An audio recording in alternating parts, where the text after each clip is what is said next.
Alors bonsoir à toutes et tous, merci de vos présences.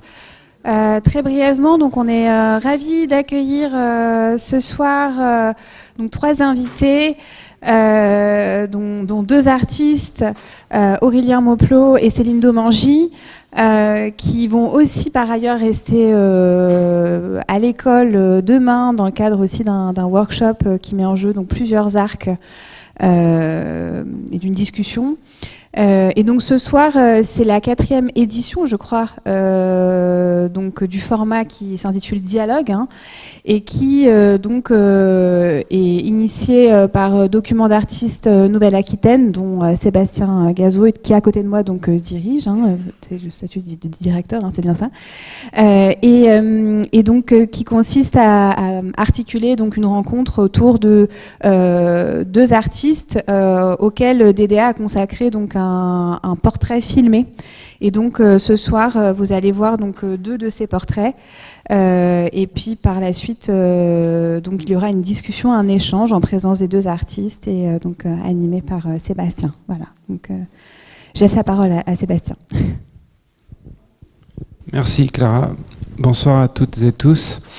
Avant de lancer les films et puis après les films d'engager une conversation à laquelle vous serez évidemment invité à participer avec Aurélien Mauplot et Céline Domangy. On s'était dit que c'était peut-être l'occasion de faire une petite présentation de Documents d'artistes Nouvelle-Aquitaine. Peut-être que certaines ne connaissent pas encore ou pas très bien cette association. Mais je vais faire ça assez rapidement parce que le but principal c'est de parler et de regarder les films et de parler avec Aurélien et avec Céline. Un mot sur cette association Documents d'artistes. Alors je vais vous montrer 2-3 choses du site internet en même temps, comme ça ce sera peut-être un peu plus parlant. Cette association qui existe en Nouvelle-Aquitaine depuis 2012, elle est connue tout d'abord pour son site internet, celui-ci, et puis plus particulièrement pour cette partie-là, dans laquelle vous trouvez en fait un certain nombre d'artistes. Aujourd'hui, c'est à peu près une centaine. Et Documents d'artistes a pour mission, c'est donné pour mission, parce que c'est une association, dont je salue le président ici, Yannick Milou. C'est donné pour mission de documenter le travail de chacune de ces artistes. Cette documentation elle passe par quelqu'un que vous avez dû rencontrer sans doute ici, je crois qu'il a été en résidence l'année dernière. Mathias Maréchal par exemple, vous avez, et tous les dossiers sont organisés de cette façon-là, vous avez différentes entrées qui vont permettre de découvrir, si ce n'est la totalité, en tout cas une grande partie des productions, à travers un ensemble de photographies, de textes, pour certains des vidéos.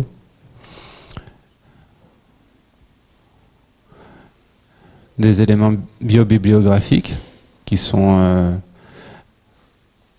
complets, et puis tout un appareil critique.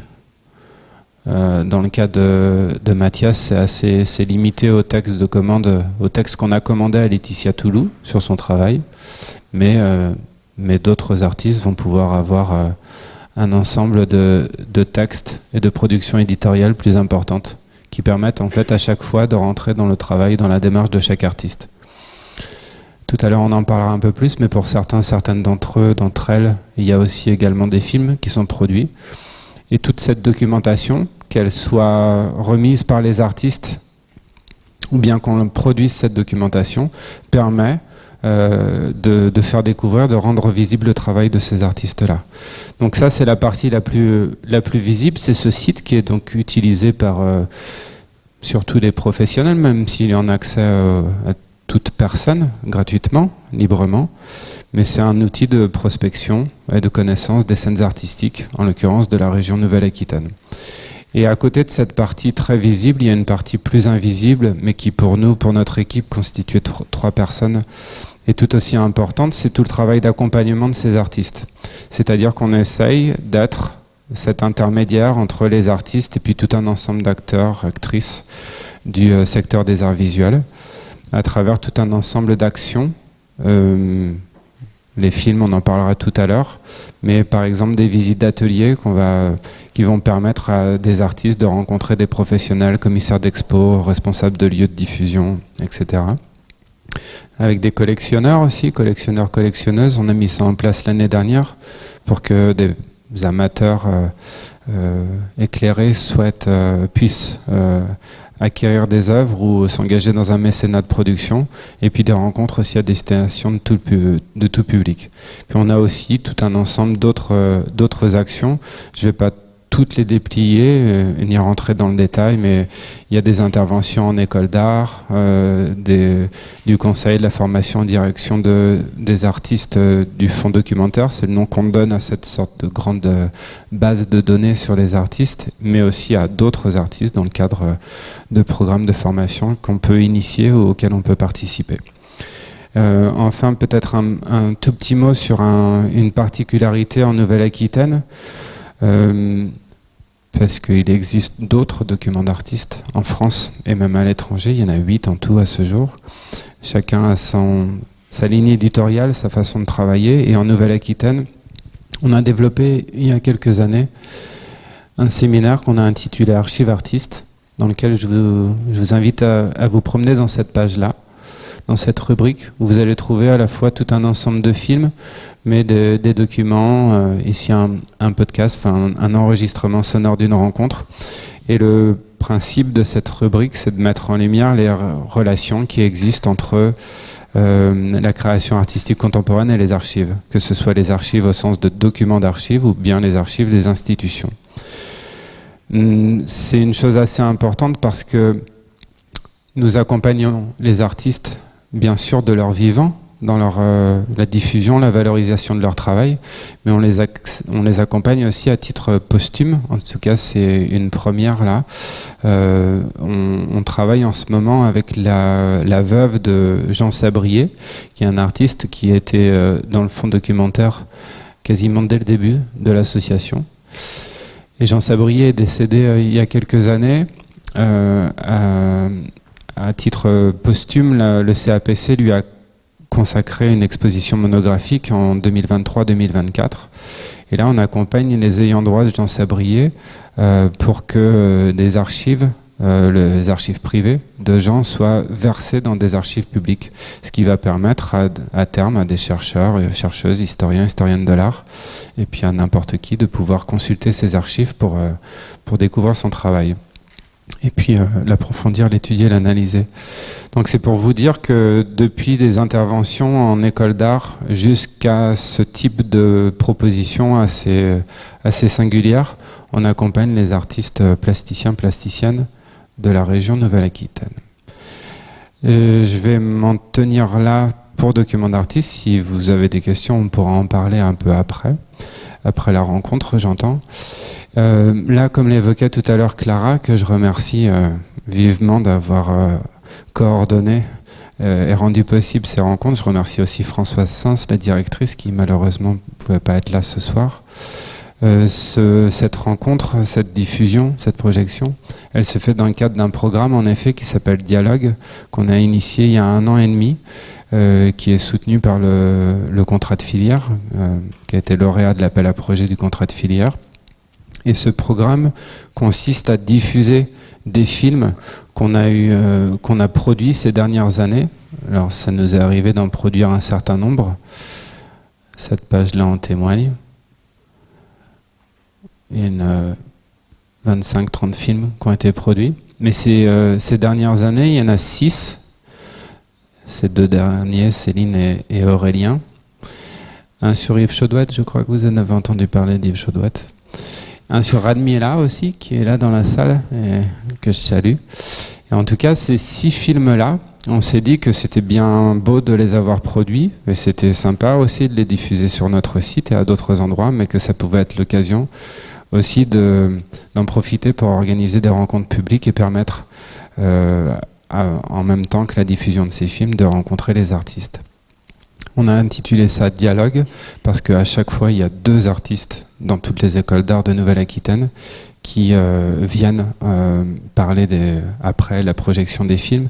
Et c'est important pour nous que ça s'appelle dialogue et que ce soit à chaque fois 2 artistes pour qu'on soit aussi des entremetteurs, si j'ose dire, et qu'on permette à ces artistes de se rencontrer non seulement dans le cadre de la projection publique, mais ça sera aussi le cas demain dans le cadre de workshops ou de conférences qui sont organisées dans ces écoles d'art et cette fois à l'ENSAD.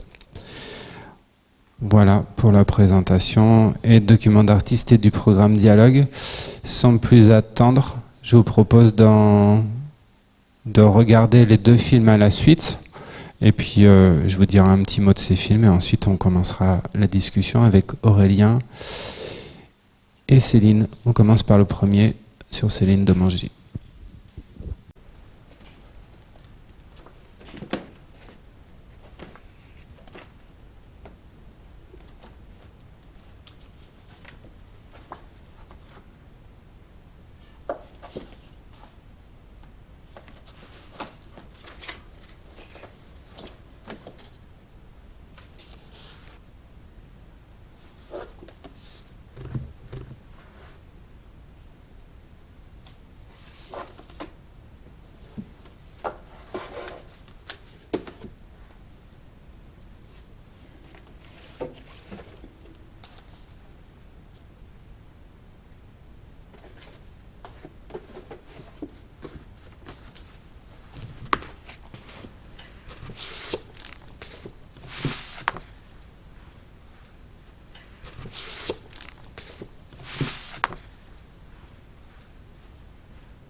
Le Père lui-même n'a pas voulu qu'il soit facile de cultiver la terre. Le premier, il instaura une technique pour labourer, tout en stimulant par l'adversité le courage des mortels, ne supportant pas que ces royaumes sombrent dans la paresse. Avant Jupiter, aucun cultivateur n'avait domestiqué les terres, ni aucune loi ne permettait de délimiter et de partager les champs. Les biens étaient communs. La terre produisait tout plus librement sans qu'on exigeât rien d'elle. Et c'est lui qui a ajouté un venin mortel au serpent noir, fait des loups des prédateurs, a déchaîné les mers, fait tomber le miel des pétales, a retiré le feu, tari le vin qui coulait partout à flot, pour que l'on utilisât notre esprit à concevoir diverses techniques. Obtenir par des labours du blé en herbe, faire jaillir le feu caché des veines du silex. Pour la première fois, les fleuves ont senti flotter sur eux les bois creusés des zones, et le marin a compté et nommé les étoiles dans le ciel, Pléiades, Hyades, grande ours brillante. On a inventé comment capturer des bêtes sauvages avec des pièges, comment les tromper avec de la glu, lancer les chiens à l'assaut des forêts. Vite, on bat de grands chaluts les rivières pour attaquer les profondeurs, et un autre traîne en mer ses filets ruisselants. Et c'est la rigidité du fer, la lame stridente de la scie. Les premiers hommes ne faisaient que fendre le bois avec des coins, alors sont apparues différentes techniques. Le travail sur tout l'a emporté, pervers, comme dans l'urgente nécessité face aux conditions extrêmes. Si tu ne t'acharnes pas ainsi sur l'herbe, avec des râteaux assidus, si tu n'épouvantes pas les oiseaux par du bruit, et si tu n'attaques pas à la faux les membres d'un champ obscur, si tu n'appelles pas de tes vœux la pluie, c'est hélas chez autrui que tu contempleras tout en quantité. Et toi, pour calmer ta faim, il ne te restera qu'à glaner les chênes dans les bois.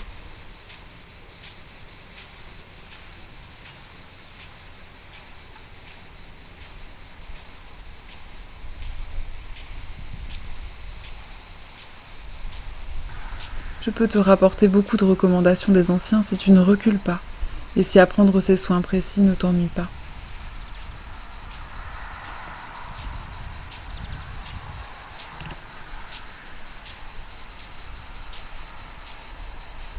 Ah, ça fait plaisir de se revoir. Toujours en plein chantier sur les géorgiques. Exactement. il rappelle qu'en fait, c'est la patrie entière qui a besoin de ce qui se passe à la campagne, oui. En termes de culture, en termes de, voilà, de récolte, etc. Et aujourd'hui, il me semble que c'est très inspirant de rappeler que la campagne, les villes ont besoin de la campagne et qu'on est dans des rapports de réciprocité aussi. Le laboureur en paix coule des jours prospères, il cultive le champ qui cultivoit ses pères. Ce champ nourrit l'État, ses enfants, ses troupeaux, c'est ce que tu disais. Exactement. Et texte, on voit bien qu'il y a une description de la vie très concrète. Et alors je pourrais, dans ce fil-là, parler d'un poète pénois. Tu connais Paul Froment? Sur la mairie, là-haut, il y a écrit « Mai qu'une rei, l'uluraire, adreit de sequia ». Mai qu'une rei, plus qu'un roi, le laboureur a le droit de se traiter, d'être fier. Ce jeune poète, qui n'avait pas été longtemps à l'école, mais qui avait des dons, il était fier de son métier, il était fier de cultiver la terre, et il trouvait que c'était aussi important que d'être roi. Donc tu parlais de l'aspect politique de ces textes-là. C'est resté dans tous ces gens qui aiment, qui ont l'amour de leur terre. En ce moment, on se bat contre l'industrialisation de l'agriculture. On te met des panneaux photovoltaïques au milieu de champs qui produisent. Je veux dire que c'est à l'encontre de ce qu'on a toujours vécu de cette terre nourricière. Exactement, exactement. Et qu'on est dans des rapports qui sont complètement en décalage avec ce qu'on devrait faire. Mais oui. C'est-à-dire qu'une terre, elle n'est pas faite pour produire de l'électricité, effectivement. Voilà. Et aussi, et je retombe un peu bas par rapport... Non, mais tu as raison. Et puis aussi, ce que nous dit aussi Virgile, c'est que cultiver la terre, il y a la production de nourriture, mais c'est aussi un geste sacré, comme tu disais. C'est aussi un culte. C'est aussi quelque chose qui se déploie tous les jours, qui se fait à chaque jour. C'est quelque chose de très incarné, de très concret. Et ça, c'est un livre, effectivement, que je trouve important, parce qu'il associe non seulement la description un petit peu de la vie des abeilles, une dimension aussi politique, mais aussi il y a tout ce mythe d'Aristée, qui est un très joli mythe, et que je trouve vraiment inspirant, parce qu'il nous rappelle, il raconte qu'il faut aller dans les profondeurs de la rivière pour trouver les origines du problème qui est posé à ce berger. Et peut-être que nous, on a aussi besoin d'aller voir ce qui se passe un peu d'aller aux sources, pour trouver un peu des réponses aux problèmes qui nous traversent.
C'est chouette, quand on se colle au fond, les poissons ils sont curieux, ils viennent te voir.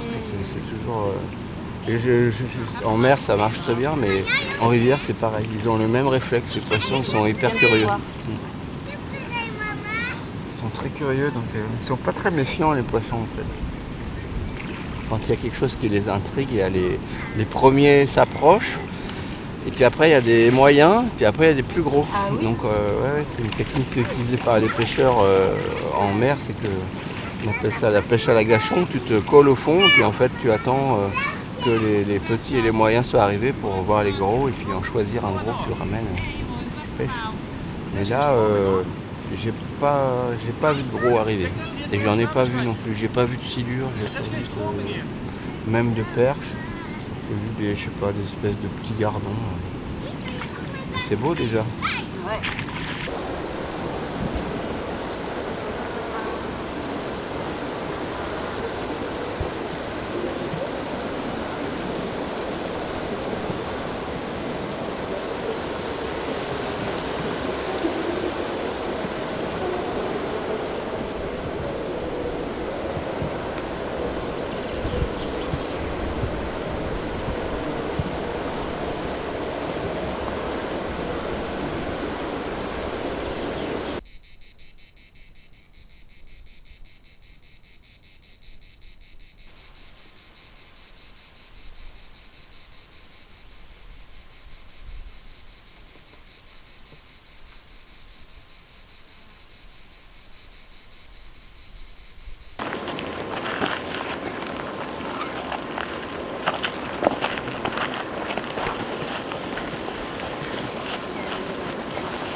C'est beau, hein? Super beau.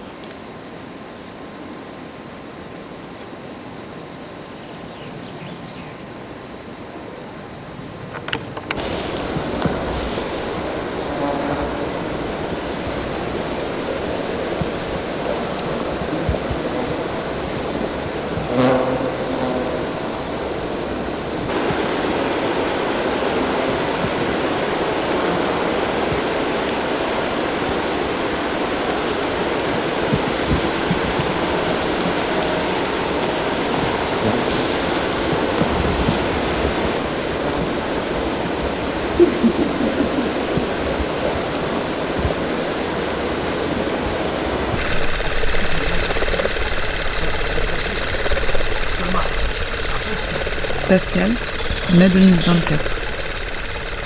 J'ai compris que c'est cela la Terre vivante. Des humains qui incarnent leur territoire et qui l'habitent, qui en goûtent l'air et les produits.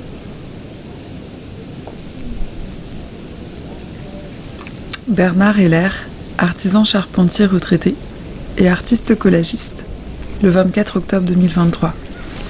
J'étais content de revivre cette ferveur, cette vitalité des échanges verbaux avant télévision, internet et médias.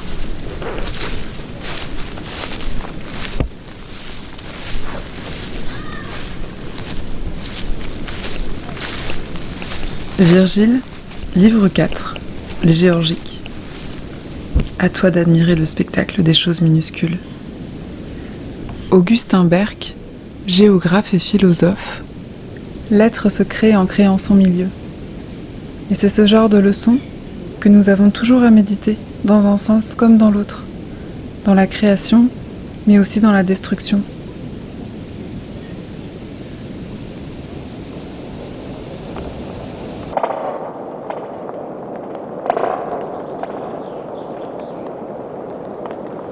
Augustin Berck, l'obstacle est peut-être dans le POMC, le paradigme occidental, moderne, classique, qui gouverne nos manières de penser la réalité.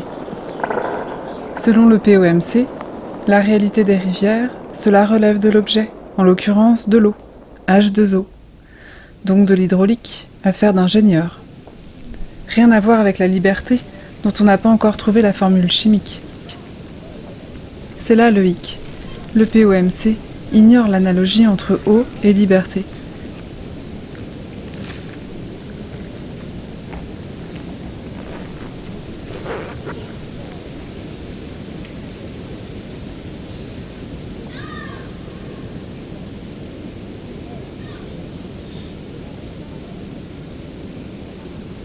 Virgile, livre 2, Géorgique. Oh oui, chantaient les grands espaces, mais en cultivait un petit.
Le regard, c'est vraiment l'observation.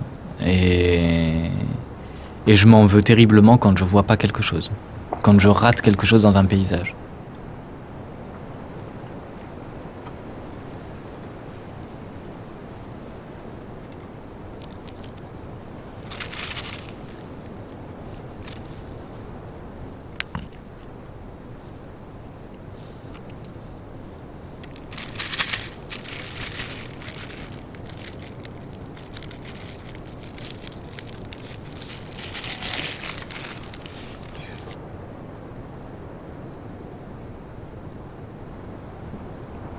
Le sauvage, c'est un peu de l'ordre du fantasme. C'est ce à quoi amène l'exploration. C'est la découverte d'un monde qui nous rattache encore au mystère. Je crois que c'est pour ça que les îles me plaisent. Et c'est pour ça aussi que les grottes me plaisent. Parce qu'en fait, peut-être dans les îles et dans les grottes, que je peux retrouver l'essence même du sauvage, l'essence même de l'imaginaire. Ou du rêve.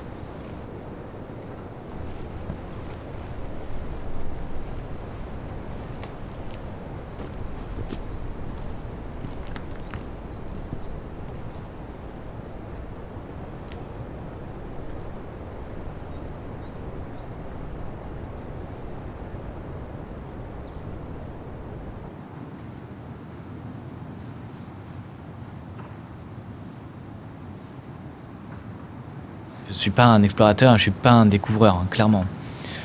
Je pense que je vais jamais au-delà d'une certaine limite. Je m'arrête à un certain endroit, mais qui me permet d'envisager l'émotion et la sensibilité lors d'une exploration, lors d'une découverte. C'est-à-dire que j'essaye toujours de me mettre dans une position qui va favoriser mon imaginaire, à des fins d'écriture, d'un nouveau récit. Je crois que c'est ça surtout, cette mise en situation, quoi. Et ce qui est le plus, je trouve, plus agréable dans ces moments-là, c'est de carrément croire en le paysage que tu vois. C'est-à-dire que moi, là-haut, en fait, je suis en haut du volcan. Je suis en haut d'Ainui, sur Moana Fa'ao.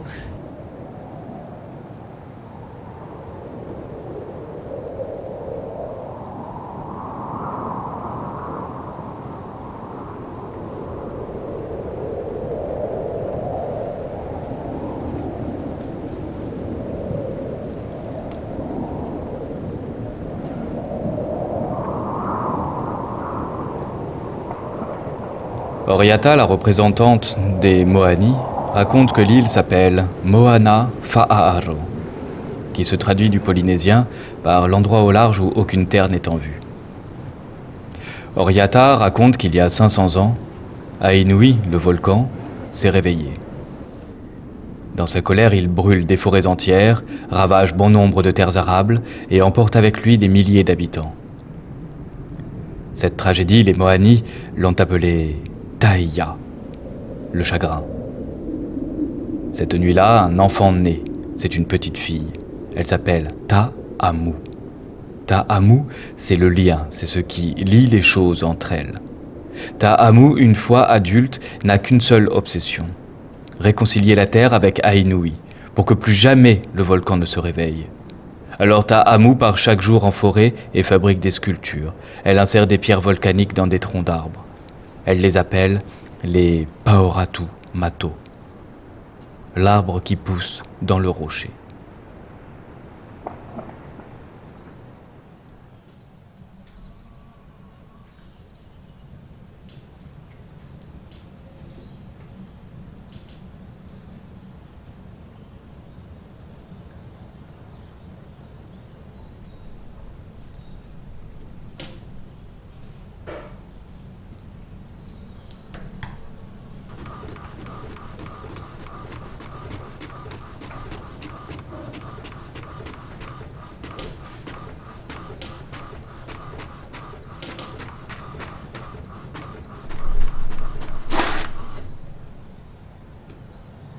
Il y a différentes techniques qui vont être utilisées pour fabriquer en fait de nouvelles images, leur donner un nouveau sens.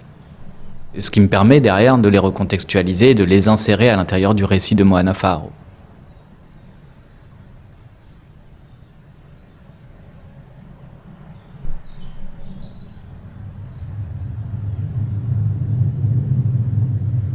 Pendant 3 semaines, l'Austral subit une tempête continue et perd 8 de ses hommes. Les vagues atteignent 20 mètres de haut, le vent souffle en rafale à 160 km/h, l'eau n'est guère au-dessus de zéro et il fait -15.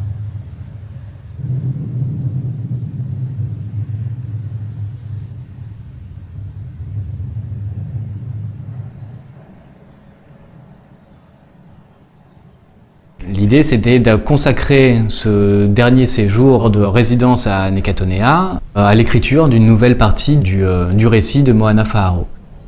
Sur une partie bien précise qui se déroule au XIXe siècle et qui correspond à la création en fait, du domaine d'Abadia où on se trouve là et qui a été acheté par Antoine d'Abadie au courant du XIXe siècle. C'est tout ce que tu t'es marqué sur ton téléphone hier ou... Ça date du mois de novembre lorsque j'ai visité le château d'Abadia tout seul. Et en fait, dans la cage d'escalier, il y a... c'est ça.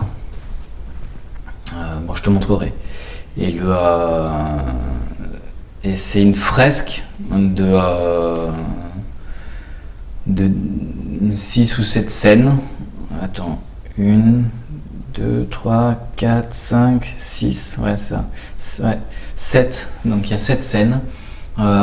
Sont des peintures de scènes en Éthiopie, de scènes de la vie quotidienne ou d'une coutume sacrée, d'un geste sacré en Éthiopie. Et en dessous de chaque scène, il y a un commentaire écrit en éthiopien. Qui est Antoine d'Abadie, quelle a été la qualité de son voyage, je savais même pas qu'il avait passé autant de temps, 10 ans là-bas, quoi.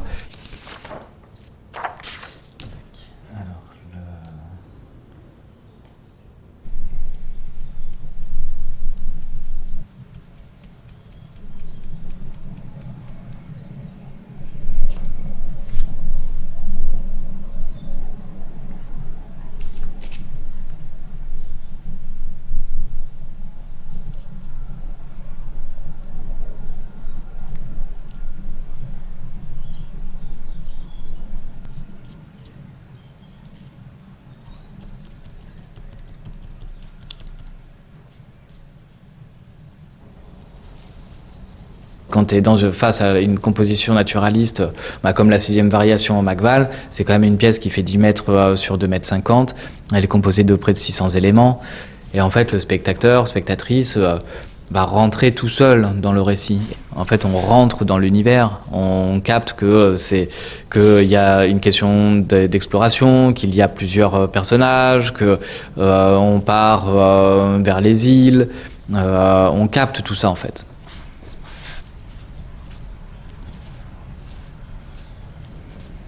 C'est pareil, c'est un portrait que tu as trouvé sur Internet.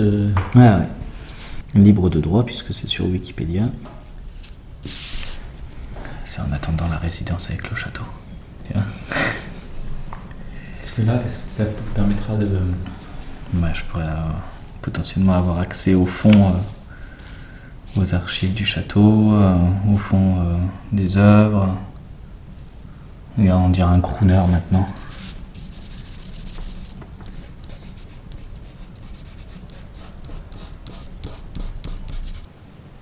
Mais c'est très rare que j'utilise des images comme ça issues d'Internet parce que là ça va que la qualité est plutôt bonne, mais c'est quand même pixelisé, c'est imprimé, c'est un peu dégueu.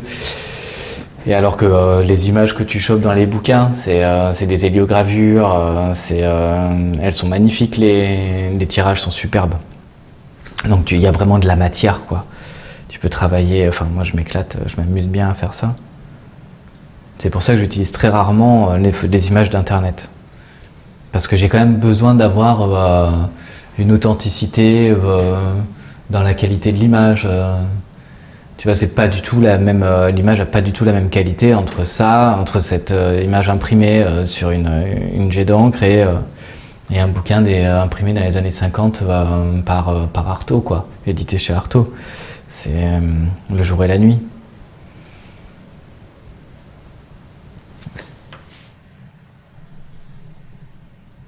Et ça fait partie vraiment des enjeux réguliers dans ma pratique, qui est d'arriver à la fabrication d'une archive fausse en fait, mais qui a tout l'air d'être vrai, quoi. Donc ça marche avec des carnets de bord d'un personnage, ça marche avec l'écriture et la fabrication d'un journal publié au quotidien au 19e siècle et des articles écrits par Jeanne Ismaël. Ça marche avec des photographies comme ça, qui sont déjà vieilles, qui sont issues de bouquins qui datent des années 50, 70, donc qui ont déjà leur grain, qui étaient déjà, dont le papier a déjà vieilli, etc. Mais d'ajouter en plus une surface coloriée au charbon, ça vient asseoir quelque chose de vraiment vieux, quoi. Et ensuite, je peux aussi récupérer des images, toujours dans ces livres-là, sur lesquels je vais venir juste noter un prénom, une date relative à un de mes persos du récit, et donc m'approprier complètement, d'une part, l'image, effectivement, mais aussi m'approprier le personnage qui se trouve photographié, quoi. Et donc, ça me permet de donner corps à des personnages, qui est une pratique qui est devenue nécessaire, en fait, pour pouvoir avoir une meilleure maîtrise du récit, ouais. et le rendre encore plus probable, réel, en fait. Là, c'est le chat Etrusco avec Mathilde, la mère de Giulia. Mathilde est spécialiste elle est historienne des Étrusques et des Nuragues. Voilà, donc ça on est bon. Et là, ça va être une photo de vacances d'Haïti.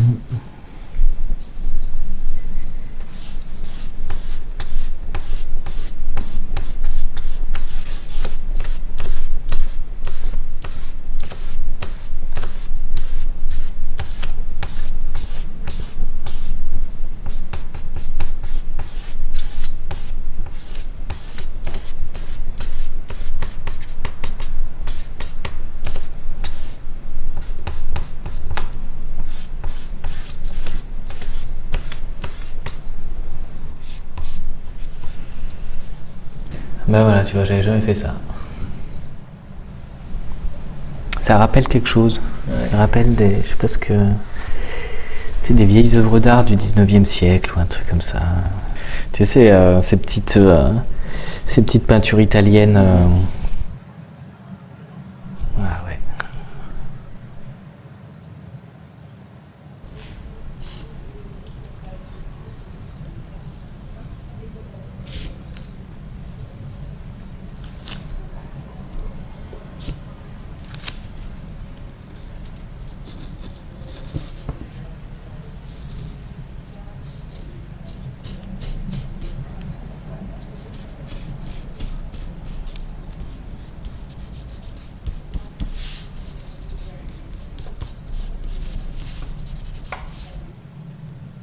Pour la sortie de résidence à Nécatonea, j'ai pris la décision de reprendre le système des compositions naturalistes que j'exploite depuis plusieurs années et dont la dernière, la 6e variation, a été présentée au MACVAL en 2023.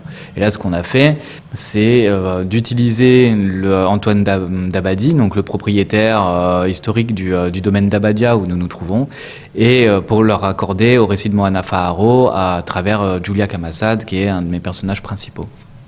Le récit s'élabore à partir de recherches assez naturelles comme ça, et qui sont des recherches qui sont basées sur de l'improvisation et sur une sorte de sensibilité, si tu veux. Là, ce qui vient de se passer lors de la résidence, c'était pas prévu qu'il y ait ces 2 personnages supplémentaires qui arrivent.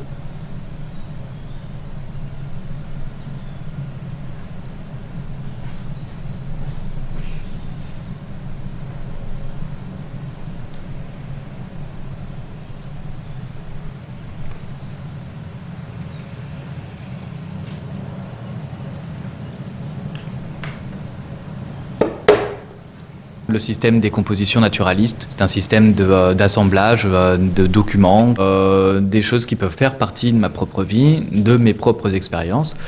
Et ça peut être aussi des prélèvements de minéraux, des prélèvements d'insectes morts. Et c'est Aby Warburg qui parlait de l'esthétique de l'intervalle. Et c'est une question que j'ai commencé à me poser il y a un certain nombre d'années, mais que j'ai mis en forme un peu plus récemment, de la qualité et de l'usage de ces intervalles dans une composition naturaliste. Et qu'est-ce qui fait le lien entre tel document et tel objet? Et comment tel document prend une valeur selon l'objet qui est à côté, et comment cet objet-là prend la sienne à côté du document. Et en fait, du coup l'espace vide vient se compléter, c'est l'intervalle temporel où toi, inconsciemment, peut-être, en tant que spectateur, tu vas avoir le temps, tu vas prendre ce temps pour te perdre, te laisser aller, lâcher prise, et te laisser aller dans le récit et fabriquer le tien propre. La thématique, c'est Antoine. Comment ? La thématique, là, c'est Antoine Dabadi. La thématique, ouais, c'était l'insularité et la récupération de mon récit sur le mythe que j'ai inventé. Et donc j'ai intégré Antoine Dabadi au récit. D'accord. Ah oui, il a une vie extraordinaire. Dingue. Fascinante. Regarder la chaleur. J'ai perdu le fil des personnages de fiction, des personnages réels. C'était peut-être son but aussi. Peut-être, mais à un moment donné, j'ai perdu le fil. Mais j'ai trouvé ça très bien. Je pensais à Yon qui est à fond en ce moment sur les explorateurs. Il aurait dû venir. Ah, il aurait dû venir, je crois que ça lui aurait plu.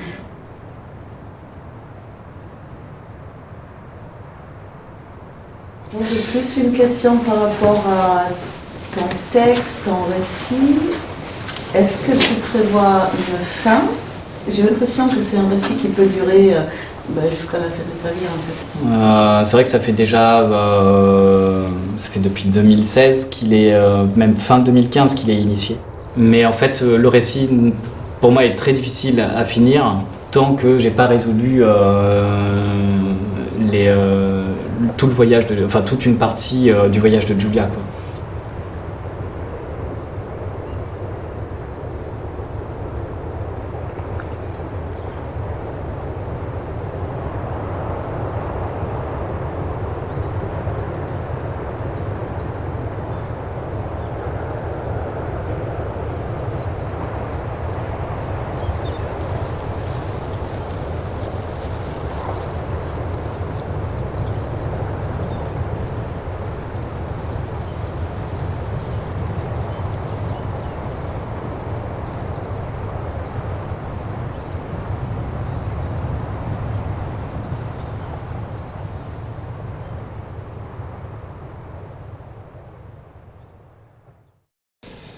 Bon, eh bien voilà, c'était les 2 films sur cette série de 6 dont je parlais tout à l'heure.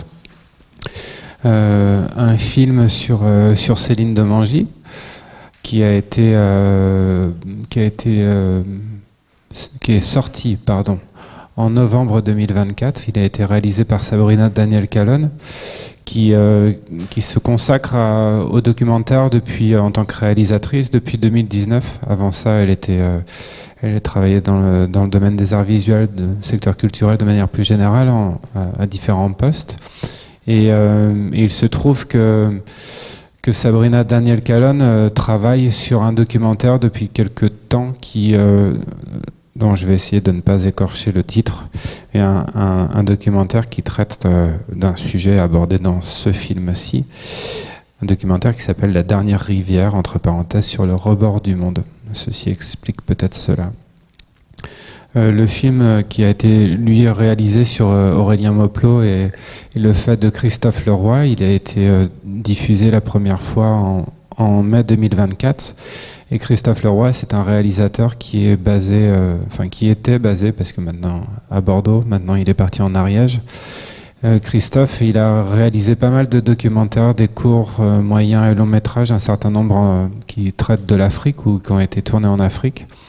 Et en plus d'être réalisateur, c'est aussi un producteur et quelqu'un qui travaille beaucoup à la diffusion du cinéma documentaire, notamment à travers une association qu'il a cofondée en 2005 qui s'appelle La Troisième Porte à Gauche.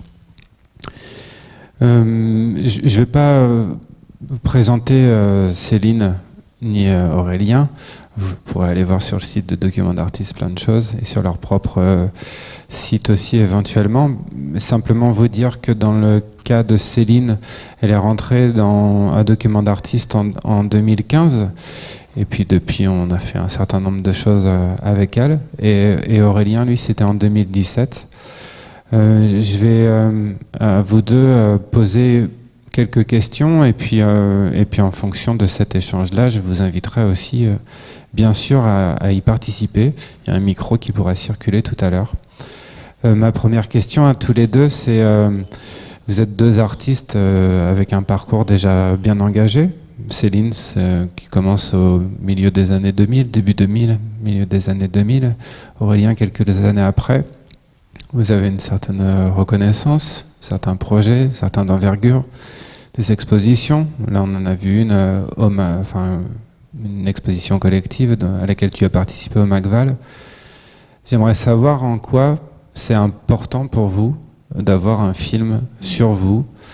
À la fois, quel intérêt ça a eu d'accepter cette proposition que je vous ai faite il y a quelques temps maintenant. Et puis quel intérêt ça a, sur le plan professionnel, d'avoir ce type d'objet ?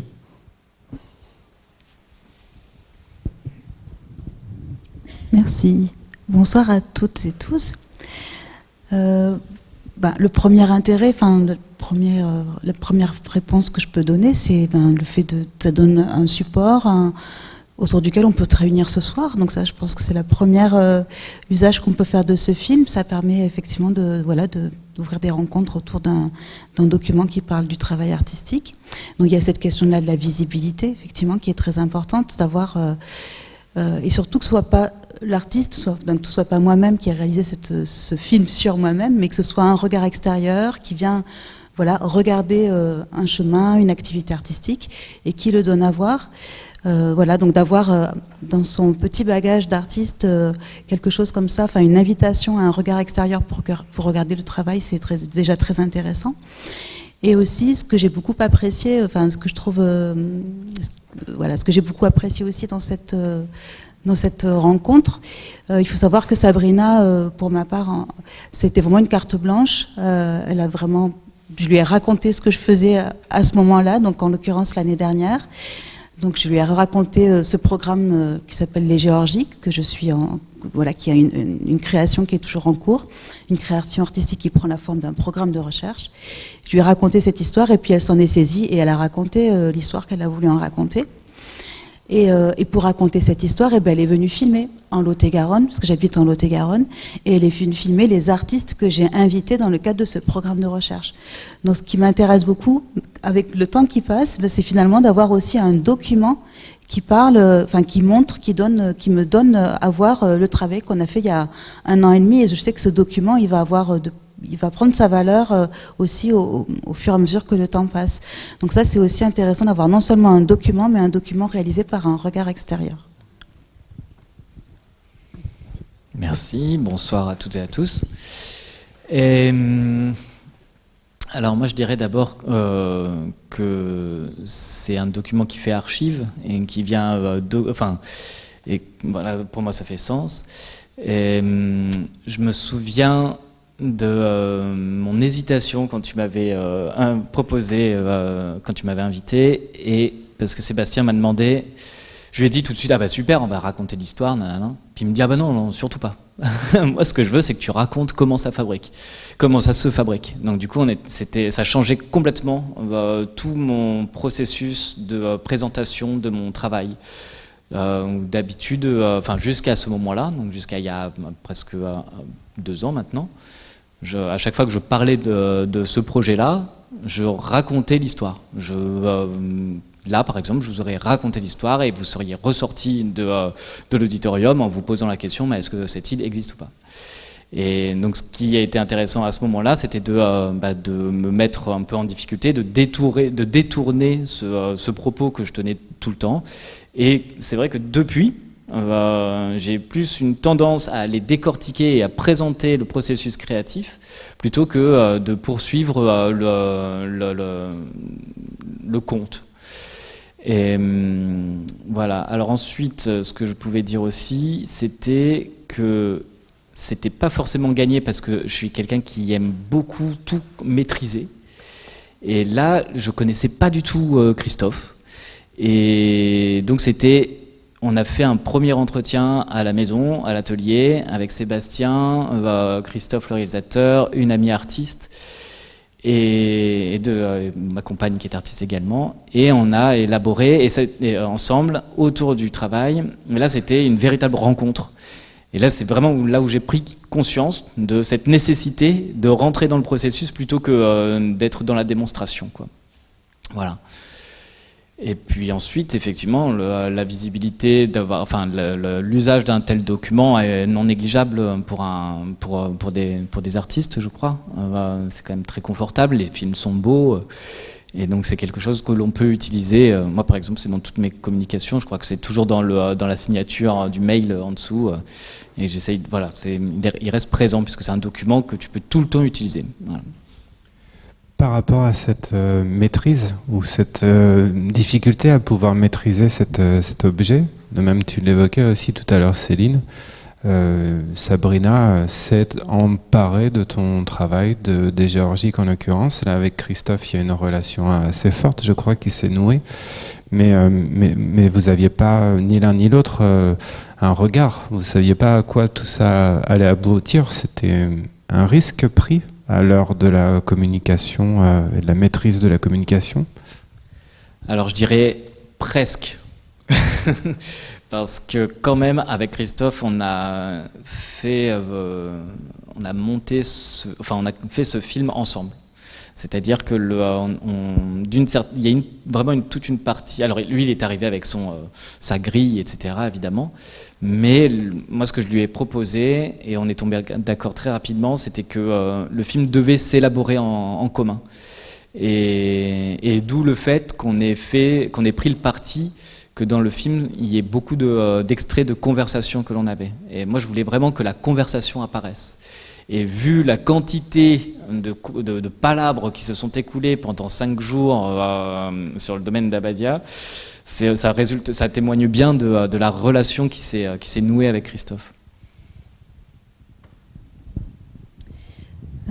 Pour ma part, c'était pas du tout un risque, c'était au contraire extrêmement confortable. C'est-à-dire qu'à un moment, j'ai pas besoin de réfléchir, j'ai pas besoin de me charger d'une nouvelle chose à faire, mais je fais confiance à quelqu'un. Et voilà. Et ça, c'était vraiment très très agréable de se dire il y a quelqu'un qui va travailler là pour soi en plus, qui va mettre en visibilité mon travail et c'est très plaisant en fait. Et surtout voilà, de lui faire confiance. Et donc on a construit ces venues en fonction effectivement de 3 présences. Donc le programme Les Géorgiques, il a pris différentes formes. Et l'été donc, où Sabrina a fait le film, il y avait 3 actions un petit peu qui étaient en cours. Il y avait l'accueil de ce photographe Christophe Guest qui fait des photographies sous l'eau. Donc elle est venue à un moment où Christophe Guest était là pour documenter ce type d'invitation. Donc il est venu en résidence. Et le même jour, il y avait cette autre personne que je connais très bien, qui est Maria Garouste, donc qui est éditrice, mais c'est une dame qui possède chez elle cet exemplaire des Géorgiques, ce très beau livre qu'elle a, dont on voit les pages au début du film, et qui est illustré par son grand-père qui était peintre, qui s'appelait Antoine Daucher, il me semble que c'est comme ça qu'on prononce son nom. Voilà, donc Sabrina s'est aussi infiltrée dans les rencontres qui étaient aussi planifiées. Donc c'était aussi l'occasion de donner à voir un petit peu cette façon de rencontrer les personnes et puis d'être la manière dont les invités ou les personnes avec qui je travaille dans le département, dans la vallée du Lot, sont aussi impliqués. Et puis la Cercagnas, ce duo qui a travaillé dans la forêt et avec qui on préparait un banquet en fait. Et ce banquet devait être prolongé par cette création en Super 8, dans la forêt, en noir et blanc. Bon, finalement, on l'a fait, mais on a eu des problèmes de météo le soir où le banquet a été réalisé, donc ça a été projeté tout près de la forêt. Mais on était en train de travailler sur la préparation d'un banquet dans la forêt avec une projection de film sur cette forêt même. Donc vous n'avez pas maîtrisé les sujets, mais vous vous êtes pas empêché d'intégrer les Sabrina Daniel Calonne et puis Christophe à votre travail, en fait, à votre temps de travail, là dans une résidence, là dans le cadre des différentes interventions et collaborations. Oui, en fait, il me semblait que on a travaillé cette porosité en fait, pour que cette personne qui vient documenter, elle puisse s'infiltrer, participer et bénéficier aussi des temps de travail. C'est-à-dire qu'il ne s'agissait pas que je l'amène à l'endroit où je vais faire des choses, mais qu'elle puisse trouver une place pendant que je fais des choses. Et en plus, dans une manière de travail qui n'est pas j'ai pas une pratique d'atelier en fait. Donc c'était pas évident de trouver les moments où on allait pouvoir s'adapter non seulement à mon emploi du temps, mais aussi aux présences des artistes qui sont invités. Donc il y a aussi toute cette petite logistique qu'il s'agissait d'affiner, mais qui s'est bien passée. On me téléphonait de temps en temps pour me dire comment ça se passait. Tu veux rajouter quelque chose ? Ouais.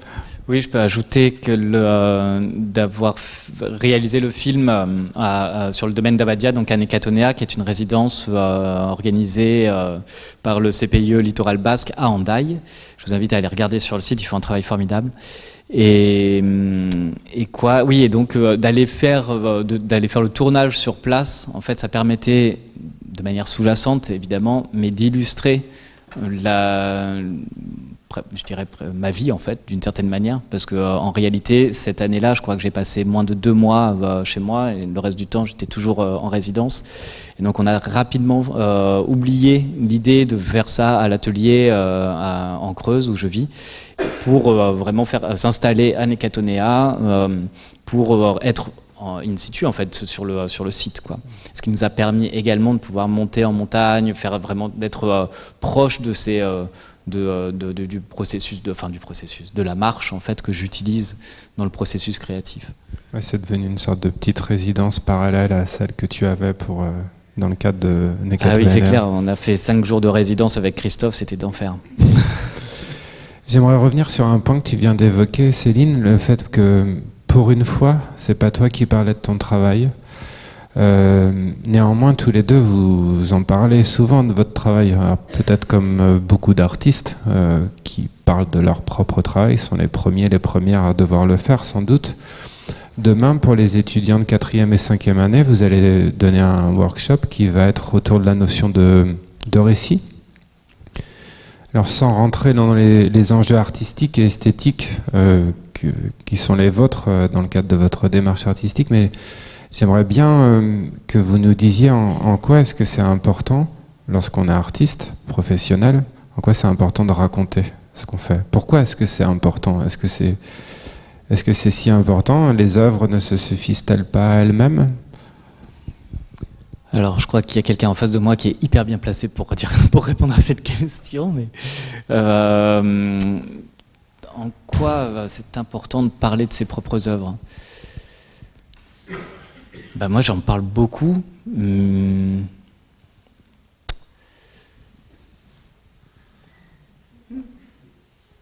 Faut se vendre. Faut se vendre. Non, mais en fait, peut-être savoir parler de son travail, c'est aussi savoir de quoi tu parles et comprendre ce que tu es en train de faire. Et puis, si à un moment donné, tu veux faire en sorte que ton métier soit artiste, il faut d'une manière ou d'une autre que tes partenaires, les gens avec qui tu travailles, des commissaires, des critiques, que sais-je, puissent comprendre, puissent saisir ce que tu fais. Et effectivement, on pourrait rester sur le visuel, sur l'œuvre en elle-même, et que l'œuvre pourrait se suffire. Il y a plein d'œuvres qui se suffisent en elles-mêmes. On n'a pas besoin de polémiquer, de raconter pendant des heures et des heures tous les détails de l'œuvre. Moi, je serais mal barré pour le faire d'ailleurs, et c'est-à-dire que ça prendrait des jours.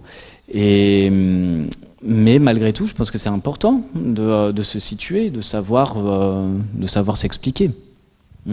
Ça fait partie du travail d'artiste. En tout cas, ça fait partie du mien. Et puis, je pense que c'est aussi une manière d'aborder. Quand tu parles de ton travail, t'es pas obligé d'expliquer pourquoi. Pourquoi, pour quelle raison. En fait, tu peux aussi amener l'œuvre dans, presque dans l'auto-analyse ou essayer de prendre une distance pour comprendre et puis l'interpréter. Parce que moi, en partant sur le principe que l'interprétation de ta pièce vaut autant que la tienne, finalement. Tu vas voir d'autres choses que je ne verrai pas. Mais je pense que c'est... voilà, c'est bien, déjà. Moi, je vais répondre à la question par un bout, c'est-à-dire, en ce moment, on est en train de retravailler sur mon dossier, de remettre de l'actualiser en fait. Et finalement, ton dossier sur le sur site Documents d'artistes. Voilà, je parle bien du dossier qui est en ligne parce que ça fait un moment qu'il n'a pas été actualisé. Et bien en fait, il faut trouver une manière de raconter le travail sur le dossier. En fait, il faut trouver par quel bout on éclaire le travail. Et ça, en fait, c'est un travail en soi. Donc je trouve que le film que Sabrina a fait, ça m'a permis de réfléchir d'une certaine façon pour actualiser le dossier. Parce qu'effectivement, quand on arrive sur le site, il faut avoir réfléchi un peu à comment on va raconter le travail. Donc je réponds à la question par un biais. Mais des fois, on est dans la vie, et puis quelqu'un vous dit, mais qu'est-ce que tu fais dans la vie ? Quand tu réponds, je suis artiste, mais il faut bien dire un petit peu plus.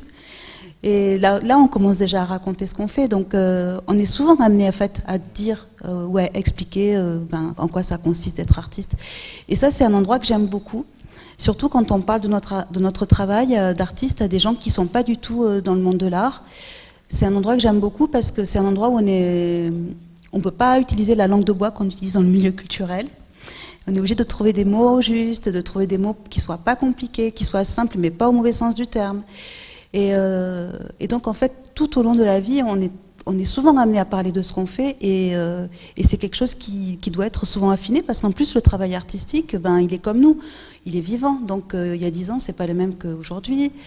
Et donc, le fait de raconter ce qu'on fait, c'est une chose déjà à laquelle on n'échappe pas, déjà dans la vie de tous les jours presque. Et puis quand c'est le boulot, en fait, quand on est invité pour travailler, on nous demande nécessairement un texte, on nous demande nécessairement, parce que les gens ont besoin de billes pour pouvoir nous parler, dire qui est-ce qu'ils invitent, pour dire les choses très simplement. Donc on a toujours besoin en fait de fournir aussi des matériaux, des choses pour que les gens puissent participer ou puissent nous aider en fait à parler, à raconter ce que nous racontons. Voilà. Il y a une histoire c'est comme un relais ou un flambeau qu'on doit préparer pour que les gens puissent nous accompagner confortablement en fait. J'ajouterais qu'en tant qu'artiste, on a une quantité de dossiers à écrire phénoménale par mois et que de savoir parler et écrire à propos de son travail est essentiel parce que d'attendre le texte du critique ou du commissaire d'exposition, ça peut prendre des années. et qu'on n'a pas le temps d'attendre toutes ces années. Et donc il faut s'autonomiser et trouver l'énergie d'écrire ces textes et de les renouveler, de savoir les renouveler, les renouveler, les renouveler. Et ça, c'est essentiel de savoir, donc voilà, vraiment de savoir parler de son travail, ne serait-ce que pour tenter de le vendre. Tu parlais de le vendre, mais oui, là, pour le coup, c'est vraiment se vendre pour aller faire le salon de Montrouge, pour aller faire, pour contacter un FRAC, pour je ne sais quelle raison, toutes les raisons. Il va falloir que tu fasses un dossier. Et là-dedans, c'est là où tu vas être... c'est en plus un endroit où il faut que tu sois le plus précis possible, le plus clair possible. Donc ça c'est un gros travail. Si tu peux ajouter quelque chose. Un sujet. Oui, non, c'est un joli sujet en plus parce que c'est pas quelque chose que pour les autres, mais c'est aussi quelque chose pour soi. Parce qu'en fait, souvent, quand on doit écrire sur son travail, c'est aussi un exercice. Déjà, c'est un exercice qu'on vous demande à l'école d'art de plus en plus. Mais c'est un exercice en fait où on apprend à se connaître en fin de compte. C'est un exercice où on apprend à observer ce qu'on fait, parce que quand on est dans la création, et déjà quand on est jeune, c'est très difficile de parler de ce qu'on fait parce qu'on n'a pas beaucoup de recul. Et c'est en prenant un petit peu, en ayant fait un chemin, c'est quand on a fait le chemin qu'on peut se retourner, se dire « Ah, j'ai fait ça », et c'est en décrivant ce qu'on a fait que ça nous aide à parler aussi de... C'est le travail qui parle pour nous aussi. Donc je voulais juste souligner aussi le fait que raconter, c'est pas que raconter pour les autres, mais c'est aussi comprendre aussi ce qu'on fait, raconter pour soi et comprendre ce qu'on fait. Et qu'il faut être aussi inventif pour faire cet exercice qui est pas facile aussi. Et il faut se donner il faut se sentir libre. Quand on n'arrive pas à écrire, il ne faut pas hésiter à demander à imaginer des jeux avec d'autres personnes, à fabriquer des protocoles d'écriture pour s'entraider en fait. Il ne faut pas éviter que ce soit un exercice qui soit trop, qui accentue le fait que parfois on peut être tout seul face à son travail et que c'est un peu difficile. Et voilà, on peut imaginer des manières de s'entraider entre étudiants, mais entre artistes aussi. Et ça, c'est quelque chose que j'ai déjà pratiqué. Voilà, le fait de demander à des artistes, de faire des entretiens entre amis, d'écrire, de s'accompagner dans ce travail d'écriture. Je terminerai juste sur un mot. Ça me fait penser donc je vais essayer de trouver les deux choses.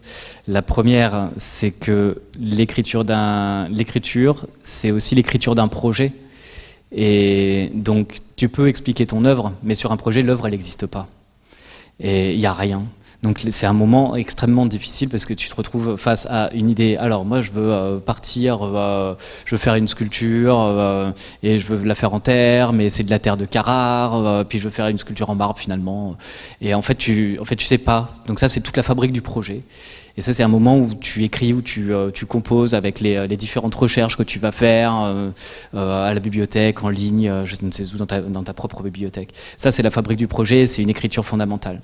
Et la deuxième chose, et je terminerai là-dessus, c'est que personnellement, le temps d'écriture, le temps de fabrique de projet, le temps que je passe à ça, c'est près de 80%. Mais 20%, dans les 5 dernières années, 20% sont consacrés par an au travail d'atelier. Le reste du temps, c'est de l'écriture, de dossiers, c'est de la communication, c'est de l'administration. Donc tu es toujours en train d'écrire. Enfin pour moi, c'est comme ça que je suis organisé. Mais c'est une réalité. Tu confirmes ? Tu partages cette proportion ? Non. Pardon.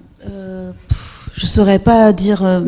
Moi, je suis dans une situation un peu complexe parce que j'ai fait le choix de déployer mon activité artistique dans le cadre d'une association, et donc je porte beaucoup de choses qui débordent largement la chose artistique. Du coup, voilà, je dois faire beaucoup de dossiers pour chercher les financements, etc. Donc oui, du coup, de facto, dans mon quotidien, c'est le cas. Mais quand j'étais pas aussi impliquée dans l'association, je pense que je passais quand même pas autant de temps à faire des dossiers. Mais ça, c'est vraiment des choix. Mais c'est des choix personnels. C'est pas du tout universel, ce que je dis. Et si j'étais pas une illustration d'un cas. Si j'étais pas impliquée dans l'association, ça me rendrait dingue en fait, et je supporterais pas en fait. Que ce soit 80%, 20%, je pourrais pas. C'est intéressant, c'est un dialogue, c'est le nom du programme. Mais Mais là, ça aborde deux choses, enfin deux approches distinctes, mais qui peuvent nous permettre d'aborder un point qu'on avait évoqué il y a un mois très très rapidement lorsqu'on a organisé une rencontre. Cette fois, c'était avec Lézy sur le site de l'École d'art de Poitiers. Céline y participait, il y avait Christophe Clotte, et puis on a parlé d'argent un petit peu à la fin. Et avant de faire tourner le micro pour que la conversation s'élargisse, j'aimerais bien qu'on aborde cette question-là des conditions du travail, parce que ces films-là, c'était le parti pris éditorial, vous montre au travail, mettent en lumière le processus de travail, l'univers, la singularité de vos univers, mais ne traitent pas des conditions du métier d'artiste, les conditions socio-économiques. Or, à l'évidence, ça a l'air d'être une chose importante aussi à savoir faire. De ça dépend la possibilité de continuer à faire son travail. C'est les 80% que tu passes à faire des dossiers. Dans ton cas, Céline, c'est une association que tu as créée qui donne du sens à ton travail aussi. Est-ce que vous pourriez nous dire un mot, alors selon l'angle qui vous semble le plus approprié, pour parler de ces conditions du travail? Tu évoquais peut-être, Aurélien, tout à l'heure, les résidences. Oui, alors il y a plein de formats pour faire l'artiste, pour vivre de son métier. Moi j'ai choisi, oui, on peut dire ça, j'ai choisi l'axe de la résidence. Et pour une raison qui me permet d'aller d'une part dans plein d'endroits différents, et j'aime beaucoup me déplacer, j'aime beaucoup marcher, etc. Mais c'est aussi techniquement rémunérateur. Et alors je dis pas qu'une résidence tu vas gagner des milliers et des cents, mais sur une résidence, les résidences durent entre 1 et 3 mois, voire plus longtemps pour certaines. Et généralement tu es entre 1000 et 2500 euros ou 3000 euros sur ta période de résidence. Donc ça c'est un axe qui est non négligeable. Personnellement, l'exposition est est une partie économique de ma vie qui est. Alors, si effectivement je fais de l'exposition, malgré tout, l'exposition c'est pas ce qui est rémunérateur. Donc, je peux pas compter là-dessus. Bizarrement, en y pensant là ce soir, c'est la création qui est rémunérateur et la recherche plus que l'exposition qui est censée être l'endroit où tout le monde voit le résultat final, quoi. J'ai pensé à ça. Et puis ensuite, il y a les interventions en milieu en public, et donc que ce soit les conférences ou principalement, clairement, les interventions auprès en résidence mission, par exemple, donc des résidences qui sont exclusivement organisées pour les publics, qu'ils soient scolaires ou les habitants de communes, de communautés de communes. Donc ça c'est une partie rémunératrice qui est pareil non négligeable. Mais encore une fois, on parle de résidence. En réalité, tu as la résidence de recherche, la résidence de création, la résidence de médiation, et qui sont pour moi, voilà, c'est des sources. D'ailleurs, mais je te passe la parole aussitôt. Le fait que créer soit plus rémunérateur que diffuser, ça semble commencer à être un gros problème pour plein de personnes, pour des artistes, pour des institutions, pour des enjeux de médiation culturelle aussi. Comment se fait-il que ce soit plus rémunérateur en fait? Créer, mais pourquoi? Pour être vu par qui? À quels endroits? C'est un vrai sujet aujourd'hui, me semble-t-il. Oui, d'autant plus que lorsque tu fais une résidence, tu as quand même une partie non négligeable de résidence où l'œuvre, il n'y a pas d'obligation de production. Donc tu es juste dans un processus de recherche. Moi je pars toujours sur le principe qu'une résidence, tu es artiste, tu as voulu être là, donc à la fin tu as produit quelque chose. Donc la production elle est naturelle. Mais c'est clair qu'une résidence ne donne pas lieu, à exception près, comme à Pollen par exemple, à Montflanquin, dans le Lot, si je ne me trompe pas, Lot-et-Garonne, où la résidence est, j'allais dire sanctionnée, mais se finit par une exposition dans la galerie de la résidence. Mais à Nécatonea, par exemple, il n'y a pas d'exigence d'une exposition à la fin. Donc vraiment, Ouais, et puis après, une exposition, la temporalité d'une exposition n'est pas la même qu'une résidence. Et puis une exposition, elle peut être aussi collective. Donc du coup, le coût d'une exposition collective est conséquent, hein, aussi. Enfin, si la structure paye les artistes, évidemment. Ce qui est de plus en plus le cas. Pour ma part, l'équilibre économique ou le fonctionnement économique pour qu'il y ait une forme de viabilité dans l'activité artistique, ça se passe donc comme je l'ai dit tout à l'heure et que tu l'as rappelé, dans le cadre d'une association. Alors l'histoire, c'est intéressant de le rappeler, il me semble. C'est une association que j'ai créée. Alors je suis à l'origine de la naissance de l'association, mais il y a 2 personnes à l'origine qui ont créé cette association pour m'accompagner et soutenir mon travail artistique. Donc il faut savoir que 2 personnes suffisent pour créer une association, en fait. Donc c'était en 2009. Et ces 2 personnes donc ont créé cette association pour que je puisse réaliser un travail pendant 1 an et demi sur un chantier de construction, parce qu'on ne trouvait pas de financement. Et à l'époque, donc j'ai pu être salariée de cette association en bénéficiant, donc c'était au début des années 2010, d'un emploi aidé. C'est-à-dire que l'association me salariait, et donc pendant 1 an et demi, et de mes journées, en fait, j'avais champ libre. Je pouvais aller travailler sur ce chantier, faire des images. C'était vraiment un travail d'expérimentation, de recherche. Et ce travail était donné à voir 1 fois par trimestre à proximité du chantier. Sur le montage économique, c'est intéressant parce que donc il y avait ces emplois aidés qui existaient à l'époque. C'est-à-dire que l'association, elle touchait une somme qui représentait le coût total d'un SMIC sur l'année. Il restait presque total, il restait à trouver 2 000 € sur l'année, donc 200 € par mois. Donc on les a trouvés, les 200 € par mois, et on les a trouvés en faisant des interventions dans des écoles, donc sur l'axe éducation artistique et culturelle. Donc l'association, elle est née de ce projet. Ensuite, elle a vécu un certain temps en accompagnant des projets d'éducation artistique et culturelle. Et puis est arrivé 2019-2020 avec un projet. Alors je vous raconte un petit peu cette histoire parce qu'il me semble que c'est intéressant. En 2018, donc, naît un projet avec une autre artiste qui s'appelle Véronique Lamar et une commissaire d'exposition qui s'appelle Élise Girardot. Et ensemble, on dépose un dossier au réseau Art Visuel pour un projet qui s'appelait Bardo. En tibétain, ça veut dire être entre 2 rives. Et on va le proposer à une municipalité, en Lot-et-Garonne, à Villeneuve-sur-Lot. Donc on a le financement du réseau Art Visuel, on a 15 000 €. Et on arrive dans cette municipalité en disant, voilà, nous on a envie de travailler ici, dans cette ville, sur l'évolution de l'architecture. On avait repéré des lieux qui nous intéressaient, le fait que la ville est traversée par une rivière, etc. etc. Et la ville nous dit, allez voir le syndicat de rivière. Donc le service culturel de la ville ne s'intéresse pas à notre projet, on nous renvoie vers le syndicat de rivière. Et en fait, ils nous ont rendu le plus grand service, ils m'ont rendu et ils nous ont rendu un très très grand service, c'est-à-dire que le syndicat de rivière, lui, ça l'a beaucoup intéressé. Donc on a travaillé pendant presque 1 an avec la technicienne rivière à l'époque, qui nous a accompagnés et qui, elle, était très intéressée parce qu'elle manquait d'outils pour parler de la rivière autrement que par des entrées techniques. Donc elle a trouvé un très grand intérêt à travailler avec nous et elle nous a accompagnés pour mettre en place une performance. Pendant 1 journée, on a fait un voyage sur l'eau. Le syndicat a loué des bateaux et on a accompagné comme ça une petite jauge de personnes, une vingtaine de personnes pour faire un voyage sur cette rivière avec différentes propositions qui rythmaient ce voyage.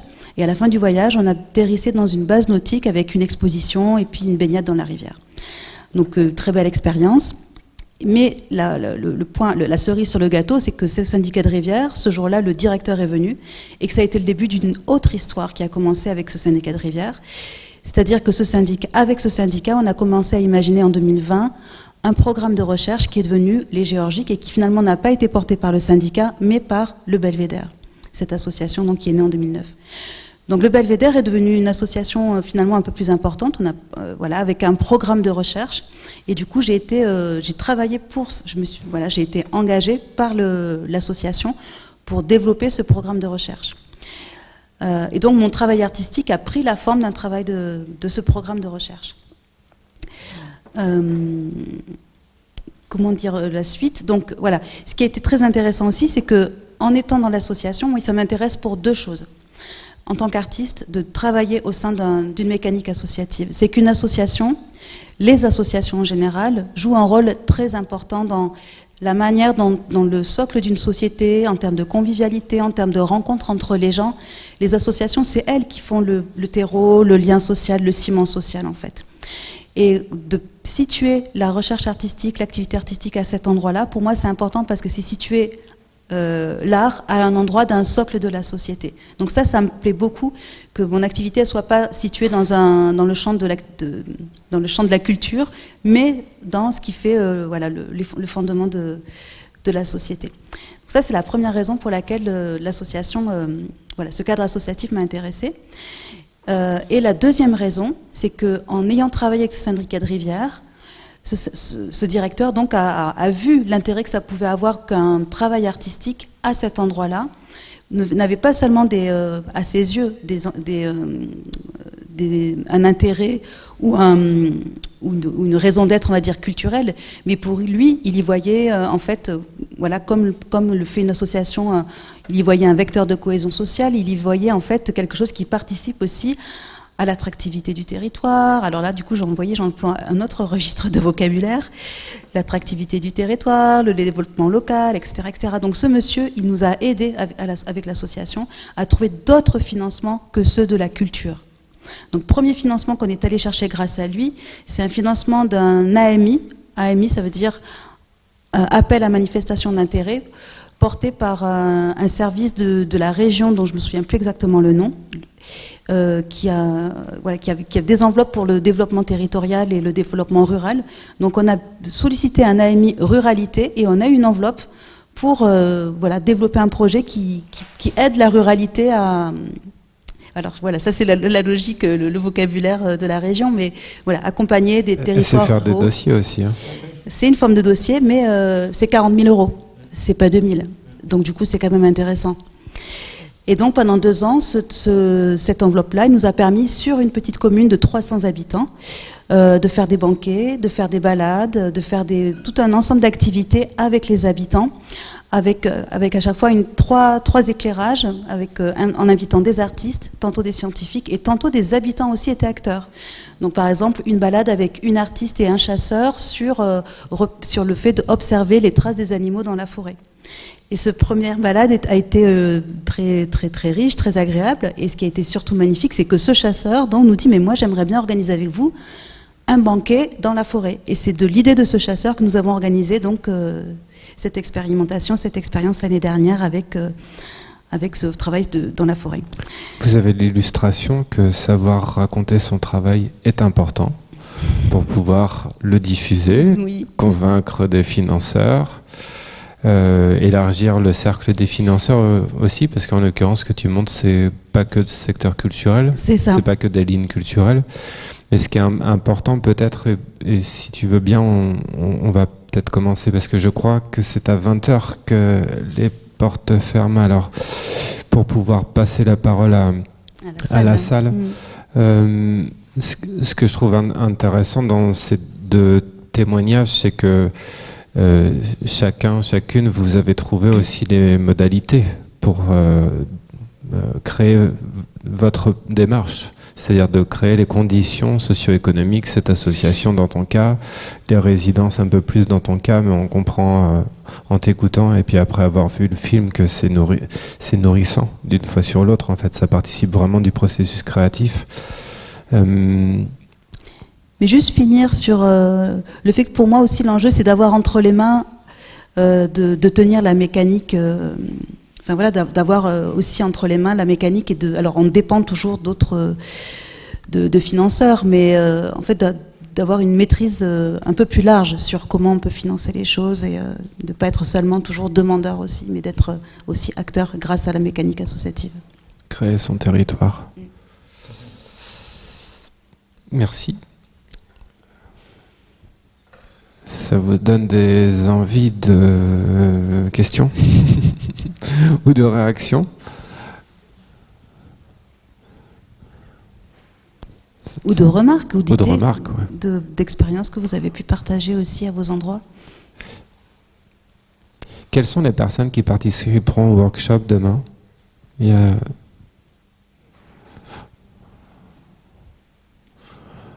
Donc vous pouvez pouvez préparer des choses pour demain ou bien pour... Non, on vous fera parler.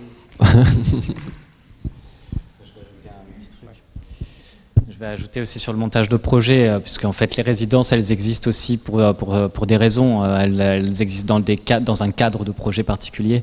Chaque résidence a peut-être un projet, ou 4 résidences d'affilée peuvent être un projet en lui-même. Et ce projet-là, il faut le monter. Donc il y a d'autres... la résidence n'est pas une fin en soi. Pour pouvoir réaliser un projet, j'ai aussi besoin de déployer plus qu'une simple économie de résidence. Donc il y a différents dispositifs qui existent, et c'est là où tu as une petite partie administrateur, comptable et de communicants qui ressort, et qui sont des bagages essentiels dans la vie de l'artiste. Et donc pour donner un exemple clair, j'ai monté le projet des Mondes Invisibles il y a 4 ans maintenant, et qui est un projet qui a réuni une douzaine de partenaires. Donc Nécatonea qu'on a vu, et notamment le musée national de préhistoire qui se trouve aux Aisies en Dordogne, et ce projet-là a bénéficié à 2 reprises de la bourse du contrat de filière qu'évoquait Sébastien au tout début de la conférence. Et donc Sébastien disait que c'est une bourse qui est intitulée Création, coopération et territoire, et qui est délivrée par le contrat qui est créé dans le cadre du contrat de filière art visuel de la Nouvelle-Aquitaine. Et peut-être on peut dire ce que c'est que le contrat de filière art visuel rapidement, en un mot. Tiens.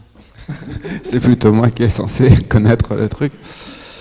Le contrat de filière, c'est un outil de politique publique qui a été créé de concert par l'État, en l'occurrence les DRAC, et puis le Conseil régional. Donc en fait, c'est un cadre d'action qui permet de développer une politique culturelle publique. Hyper clair. Et donc dans ce cadre de contrat de filière, il y a vous pouvez aller voir sur le site du réseau Astre, donc le réseau art visuel et art plastique de la Nouvelle-Aquitaine, pour avoir toutes les informations qui sont disponibles sur la qualité de tous les dispositifs qui sont mis en place dans la région. Bon, voilà. Je voulais juste ajouter une petite chose par rapport à ce que j'ai raconté. N'hésitez pas à les interrompre si vous avez envie. Sur ces recherches de financement, c'est que tout ça a été possible parce que j'ai été accompagnée et que j'étais pas seule. Et que c'est important de chercher de l'aide, d'en demander et de pas se sentir seule. Parce que vraiment, dans le champ des arts plastiques et des arts visuels, on a tendance on est très isolé en fait. Contrairement à ce qui se passe dans le spectacle vivant où il y a une culture les compagnies, elles ont souvent des administrateurs, des gens qui sont chargés de tout un ensemble de missions comme ça qui accompagnent les artistes. Et c'est vrai que dans les arts visuels, on est souvent un peu esseulés, on nous demande de faire beaucoup de choses. Donc peut-être qu'il faut cultiver aussi et chercher à trouver des manières de s'entraider, de trouver de l'aide, de trouver des solutions pour aller un peu à rebours de ces situations où on est seul, et puis on est souvent mis en situation de concurrence entre artistes. Donc il y a aussi toutes ces choses-là qu'il faudrait arriver à déconstruire et imaginer d'autres manières de faire exister nos travaux sans être nécessairement en concurrence.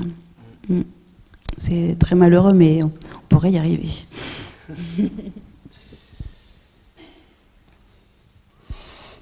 Oui.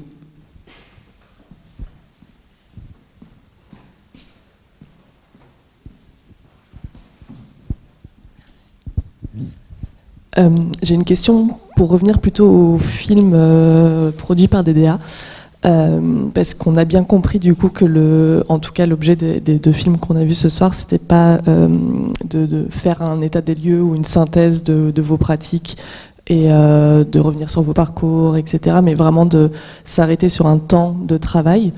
Et Céline, vous parliez de trouver une place pendant que je fais les choses. Donc on a bien cet insert-là à travers les films. Comment est-ce que ce temps de travail est choisi? Est-ce que c'est vous qui l'avez choisi? Est-ce que c'est plutôt du côté de DDA? Comment ça se passe le lancement et le choix du temps auquel va être consacré le film? Peut-être juste sur la genèse, sur la prod. la production, et puis après je vous laisse en parler. On a eu nous aussi on a des appels à projets. Nous aussi on répond à des appels à projets, des AMI, des machins, des trucs pour pouvoir produire des films. Et en l'occurrence c'était juste après la sortie du Covid, vous savez, quand il y avait de l'argent qui tombait du ciel.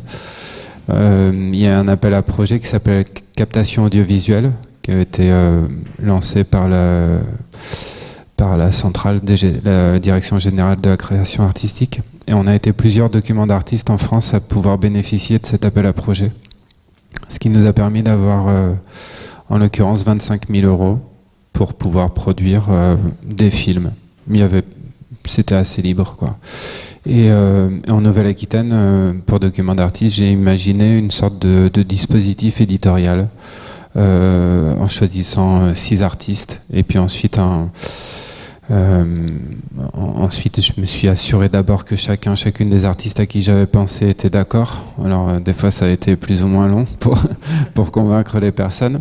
Et puis, partant de là, j'ai imaginé pour chaque artiste un réalisateur, une réalisatrice. Je leur ai pas demandé leur avis, en fait. Je leur ai proposé quelqu'un en connaissant le travail des artistes, en connaissant le travail des réalisateurs, réalisatrices, et en me disant, là, je pense que ça peut marcher. Et puis ensuite, le dispositif, Aurélien l'évoquait tout à l'heure, il a consisté à prendre un temps, une journée de discussion où il y avait le réalisateur ou la réalisatrice qui rencontrait à chaque fois pour la première fois, et personne ne se connaissait avant, la personne sur qui le film porterait. Et j'avais demandé à chaque artiste d'inviter une tierce personne, artiste ou non, proche des personnes, et qui jouerait une sorte un rôle de médiateur ou médiatrice. En l'occurrence, pour Aurélien, c'était Lauriane Estac qui connaît bien son travail. Et Lauriane était là comme quelqu'un qui présentait à Christophe Leroy, qui présentait le travail d'Aurélien. En réalité, au bout d'un moment, c'est vite devenu une conversation. Mais petit à petit, les choses ont pris comme ça. Et puis ensuite, c'est parti dans le tournage et cette aventure. Vous voulez rajouter quelque chose sur la modalité ? Non, c'est à peu près, c'est ça. Donc première journée de rencontre, et ensuite, pour que cette personne, enfin en l'occurrence pour moi c'était Sabrina, découvre le chemin, la démarche, une grande journée, et puis ensuite on a fait un calendrier, on a mis en place un calendrier en veillant vraiment à rester un peu serré dans le budget pour pas qu'elle se mette à filmer des jours et des jours, mais voilà, pour respecter aussi son temps de travail, et voilà. Et pour ma part, donc ça a été carte blanche, donc elle a filmé, puis après il y a eu tout le travail de montage qu'elle a fait vraiment de son côté, enfin, et en soumettant à la fin une première étape qu'elle a affinée, mais elle a vraiment travaillé, voilà, elle a fait son chemin de création de son documentaire. Si jamais une question sous-jacente à la vôtre, c'est comment est-ce que les personnes ont été choisies ? Est-ce qu'il y avait ça ?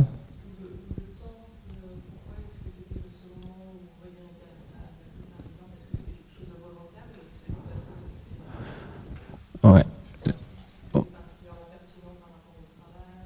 Oui.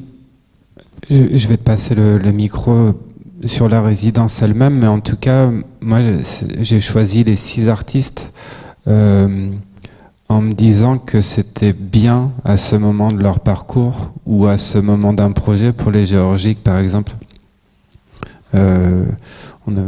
c'était un moment de bilan un peu, c'était un moment de charnière dans le programme. Ça faisait 2 ans et demi, et sans doute que faire un film à ce moment-là, c'était un bon moyen d'accompagner, modestement, mais d'accompagner Céline à ce moment un peu charnière. Aurélien, il l'évoquait tout à l'heure, j'avais senti lors d'une conversation qu'en fait, c'était peut-être pas mal de lui donner la possibilité qu'il arrête cette histoire qu'il avait l'habitude de raconter, mais qu'il raconte l'histoire sur l'histoire, quoi. Et ça, c'était une proposition. Donc à chaque fois, il y a eu à la fois des raisons a priori objectives et puis aussi beaucoup d'intuition. Et j'ajouterais que, je crois que je l'ai dit un peu tout à l'heure, mais le choix d'avoir tourné à Nékatonea est vraiment un choix construit en tripartie en fait, entre Sébastien, Christophe et moi. Et comme je disais, qui venait aussi illustrer. De toute manière, j'avais pas tellement le choix puisque j'étais pas chez moi. Ça, c'est la première contrainte, quoi. Et la deuxième chose, ça venait vraiment illustrer le contexte de travail. Et la troisième chose, c'est que ça allait nous permettre d'être vraiment sur le terrain. Et comme on le voit au tout début du film, où on est en montagne, on est aux Trois Couronnes, si je me souviens bien. Et donc ça me permettait de travailler vraiment main dans la main avec Christophe, parce que d'un coup, on était dans le même bateau. C'est le cas de le dire pour le coup. Et on ne pouvait plus s'échapper, quoi. Et alors bon, quand vous voyez au début là, je fais 50 000 allers-retours, il m'a fait faire 300 mètres de dénivelé sur 50 mètres de long, quoi. Mais c'était hyper important parce que on vivait dans l'effort, quoi. Et ça, je pense que c'était. On a décidé vraiment de construire ça comme ça. Après, on a aussi fait le choix de cette conversation et d'être vraiment en résidence, comme on disait, c'était presque une résidence de 5 jours entre tous les deux, quoi. Et où on a pu poursuivre l'élaboration philosophique, intellectuelle et artistique autour du projet. Ce qui était assez curieux, hein, parce que moi j'ai tendance beaucoup à questionner aussi mes interlocuteurs et à être très intéressé par le travail des gens qui sont en face de moi. Et là, pour le coup, c'était très difficile de rentrer dans le monde de Christophe, qui mettait des murs un peu partout, pour vraiment consacrer ce temps de réalisation à la pratique et au processus créatif. Tout à l'heure, sur la page des films, sur le site de Documents d'artistes, je pointais le fait qu'il y avait un film sur Yves Chaudouette, donc un des enseignants de l'école d'art ici.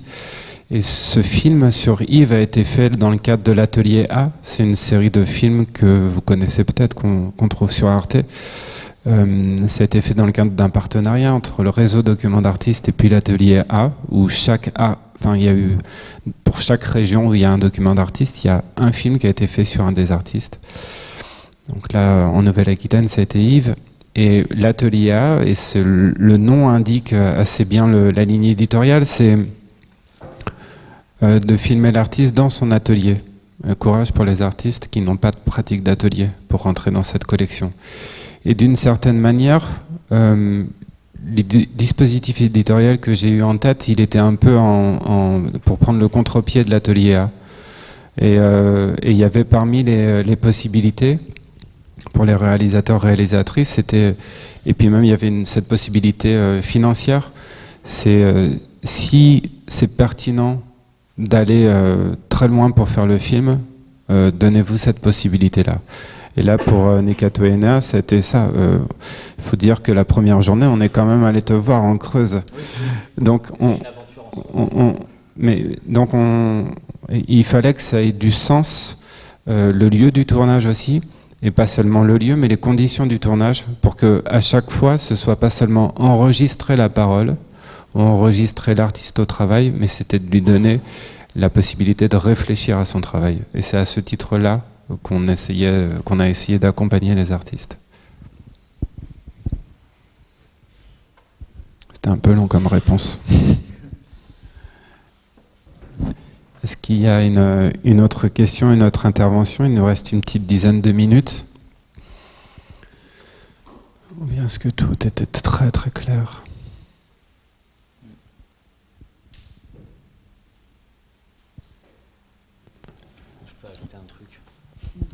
Toujours quelque chose à ajouter. Non, je voudrais rebondir sur ce que disait Céline et sur le fonctionnement, sur ton fonctionnement. Tu nous illustrais ton fonctionnement à travers l'associatif. Et si j'ai bien compris aussi, tu as quand même des projets où tu as de la collaboration avec des habitants. Et alors moi, par exemple, c'est tout à fait l'inverse, et où je travaille seul à l'atelier devant l'ordinateur, où j'ai pas monté d'association. Le processus de réflexion, le processus de montage de projet, je le fais seul. La recherche de financement aussi, c'est seul. En revanche, j'ai toujours des temps, des petites virgules comme ça dans l'année où je vais pouvoir retrouver notamment notre conseiller aux arts visuels de la DRAC, Mathieu Borde, qui est sur le site de Limoges, avec qui du coup je peux aussi échanger, élaborer, que ce soit sur la qualité du projet ou sur les stratégies de montage de projets, des montages financiers en l'occurrence, et de partenaires également. Parce que la DRAC n'est pas qu'une ressource financière, elle est aussi une ressource intellectuelle. Et en l'occurrence, on a la chance d'avoir Mathieu Borde qui fait très très bien le boulot, en mon sens en tout cas. Et donc voilà, et après, avec les différents partenaires, donc ça veut dire avec les personnes qui gèrent une résidence ou qui gèrent un centre d'art ou je ne sais quoi, ou un FRAC, tu peux aussi élaborer, on l'a fait l'été dernier, et où tu penses ton projet, tu parles de ton projet, tu parles des perspectives, tu parles de d'où ça vient. Donc ça, c'est des moments où effectivement je suis pas tout seul.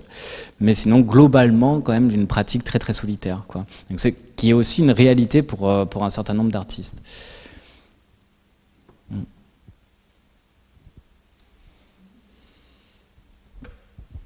Réalité pour un certain nombre d'artistes, ce sera la phrase de fin, peut-être.